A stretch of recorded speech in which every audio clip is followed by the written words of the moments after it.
Chers amis, fidèles auditeurs, je suis heureux de vous retrouver pour ce deuxième des 16 paramètres du coach professionnel ou de l'accompagnant au sens élargi, car bien sûr, formateurs et consultants, voire experts métiers, peuvent se nourrir de ces partages pour contribuer à ouvrir une solide voie de croissance et de transformation d'un collectif, qu'il s'agisse d'une équipe, d'un groupe ou de toute communauté humaine appelée à partager, porter ou produire quelque chose de commun.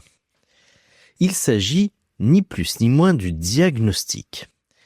Établir un diagnostic en coaching est plutôt un exercice complexe tant il tient compte de paramètres factuels, bien sûr, observables évidemment, mais aussi de ressentis et d'éléments parfois presque indicibles qui peuvent relever du préconscient, voire de l'inconscient individuel ou collectif.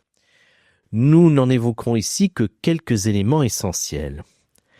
Pour poser un diagnostic pertinent, le coach doit disposer d'une véritable caisse de référence concernant les différents niveaux de développement de l'identité.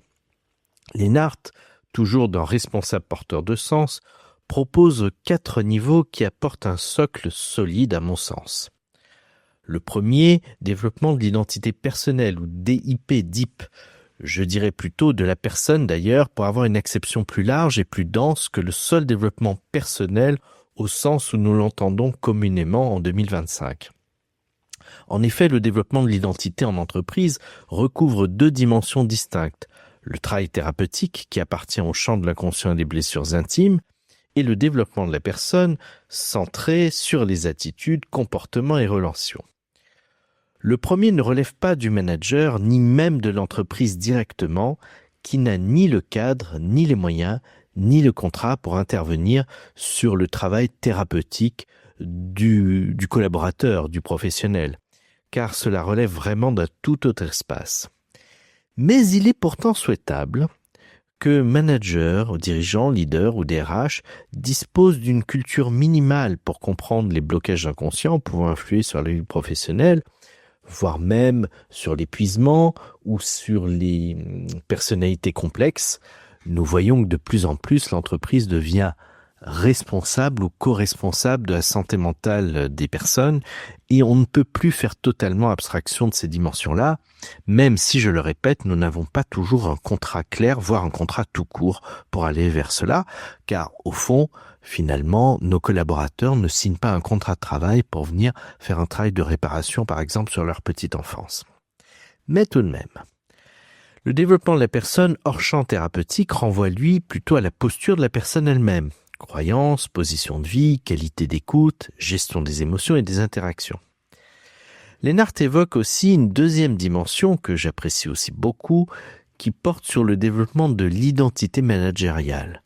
Quant à lui, ce développement touche à la capacité de gérer le stress de la personne et de son entourage, de ses pairs, de ses N+1, de ses collaborateurs.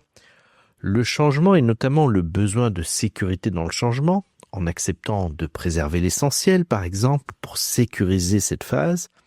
Le rapport au temps rare, temps abondant, temps fluctuant.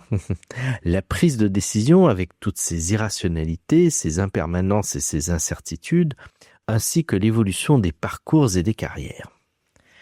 Développement de l'identité relationnelle aussi, DIR, à travers sa capacité à communiquer, métacommuniquer, c'est-à-dire au-delà de ce que nous nous disons, comment nous nous le disons, et enfin porter sens et vision pour savoir vers où l'on va et pourquoi nous allons dans cette direction, et si possible, co-construire cette identité relationnelle, cette vision et ce sens. Développement de l'identité d'équipe aussi, DIE. Je parlerai peut-être plus volontiers pour ma part d'identité de groupe, donc DIG, pour étendre encore, aller au-delà simplement de la seule équipe dans une entreprise, en ayant la capacité à identifier le stade de développement de ce collectif, de ses besoins pour croître et de la posture adaptée du leader de ce collectif. Car nous savons que beaucoup de choses viennent du transfert, de la projection que font les équipes sur le leader et que la première dimension à se construire dans un collectif, c'est cette relation leader. Nous savons d'ailleurs que si nous changeons simplement le leader d'un collectif, tout le collectif se reconfigure, on pourrait même parler d'un nouveau collectif.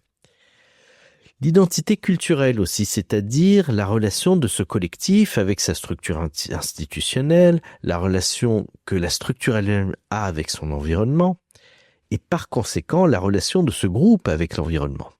Indémêlablement tissé, pour reprendre l'approche d'Edgar Morin, voire holomorphique pour se référer au vocable qu'affectionne particulièrement Vincent Lénart. Ces différentes strates identitaires s'articulent comme des poupées gigognes, nous dit-il. Et l'enjeu majeur consiste à assurer leur cohérence afin de renforcer l'efficacité, le bien-être et la justesse de l'action dans les organisations. Tout cela suppose une expérience concrète et diversifiée. C'est pour ça que j'insiste tant auprès de mes consoeurs et confrères de dire attention, si vous devenez formateur de consultant ou de coach, si vous devenez superviseur, continuez aussi à aller sur le terrain, vraiment pour vivre toutes ces transformations, les incarner, en faire une expérience. Je suis moi-même très vigilant à équilibrer toutes mes activités et être toujours beaucoup dans l'accompagnement des individus, des équipes et des organisations.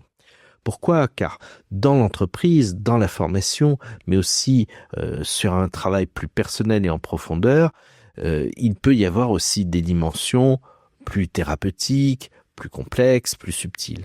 À cela s'ajoute l'appropriation d'un ou plusieurs modèles théoriques reconnus, permettant d'articuler ces expériences et d'en tirer une compréhension globale. Peu importe la référence choisie, vous pouvez choisir quelqu'un comme Crozier, comme Argyris, ou la théorie organisationnelle de Berne, d'autres approches. Ce qui compte, c'est que le coach professionnel puisse situer la problématique d'accompagnement individuel ou collectif dans un contexte plus global, systémique, voire holomorphique, c'est-à-dire que le tout est dans la partie et que la partie fait partie, voire est constitutive du tout. Pour dépasser ses propres références, pour décrire fidèlement le territoire dans lequel nous allons intervenir. Le diagnostic ne se réduit pas à une démarche rationnelle. Il mobilise aussi l'intuition, la capacité à évaluer individuellement et collectivement, la créativité, l'adaptation en intelligence de situation et la gestion de l'ambiguïté. En ce sens, il s'agit d'un diagnostic plutôt vivant, dynamique, qui implique une part d'improvisation et des réactualisations fréquentes. Être coach professionnel aussi, c'est conjuguer plusieurs registres sans se confondre avec chacun d'eux, c'est-à-dire comprendre ce qui peut se passer dans la dimension pour un thérapeute, un formateur, un animateur, un consultant, un stratège, un expert métier. Le coach professionnel n'est pas spécialiste exclusif de tous ces métiers, bien sûr. Mais il ne doit pas souffrir de méconnaissances béantes, majeures, car c'est en intégrant cette diversité de niveaux, de pratiques, qu'il peut appréhender la complexité de la réalité et poser un diagnostic solide. Enfin, et j'apporte là mes propres observations, il se doit le plus souvent de faire en sorte que ce diagnostic soit co-construit et pleinement partagé par le client pour limiter les risques de rejet. C'est ainsi une première étape d'entrée en relation avec le système accompagné et déjà de premières interventions modélisantes et transformationnelles. Et oui, dès le diagnostic, dès le départ.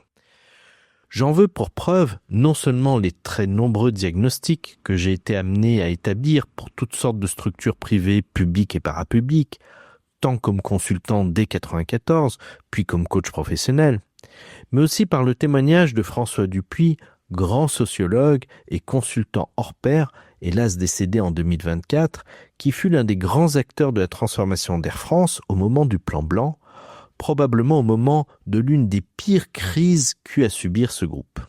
Invité à intervenir aux assises de la transformation du Cercle européen des coachs d'organisation, le CECORP, en septembre 2023, je pus avoir des échanges féconds sur ce sujet avec lui.